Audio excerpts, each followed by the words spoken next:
shu onkologik va onkogematologik kasalliklarda bir xil simptomlar bo'ladi. Ya'ni misol tariqasida aytishim mumkin, men o'zimning ish faoliyatimni maslahat poliklinikasida boshlaganman, bo'lim mudiri bo'lib. Ko'z enoftalm, ya'ni ko'zi ishib kelgan bemor. Bu yerda bolalar onkologi qanaqa fikr yuritadi? Bu yerdan biopsiya olishimiz kerak deydi. Ya'ni namuna olishimiz kerak deydi.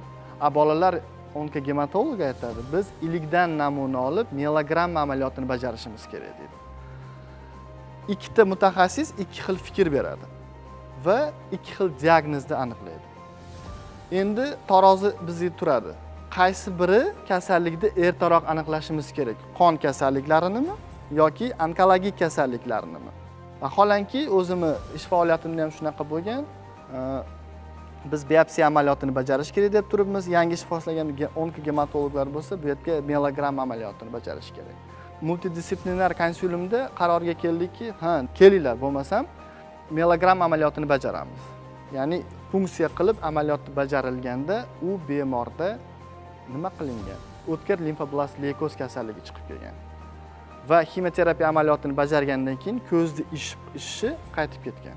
Misol onkolog qanaqa o'ylardi? Ko'zni o'zidan namuna olib, ekib ko'rish kerak degan narsa bo'lgan. Va shunda bu sohani qo'shilib ketilishiga ham asosiy maqsad bemor oldin bolalar onkologiyasiga borib, u yerdan tekshiruvlar o'tgan, gematologik kasallikni inkor qilish uchun bu yoqqa kelib gematologik tekshiruvlardan o'tgan, o'rtada bemor sarson bo'lgan. Vaholanki butun dunyo praktikasida, ya'ni butun dunyo amaliyotida bolalar onkologiyasi, gematologiyasi birga keladi.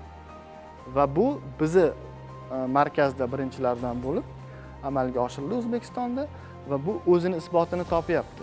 2 yil bo'ldi, xuddi shu soha egalari endi bitta shifrda ketadi. Bolalar onkologi va gematologi. Va ichimizda o'tirgan mana 10 ga yaqin bizi mutaxassislarimiz, ordinatorlarimiz mana bugun qatnashyapti. Bular xuddi shu sohani bitirib, o'zini ish faoliyatini, mehnat faoliyatini amalga oshiradi. Bu bilan biz O'zbekiston 2030 strategiyasining 17-maqsadida qayd etilgan onkologik kasalliklarni erta aniqlash va o'lim ko'rsatkichlarini kamaytirishni vazifasini tezroq amalga oshiramiz.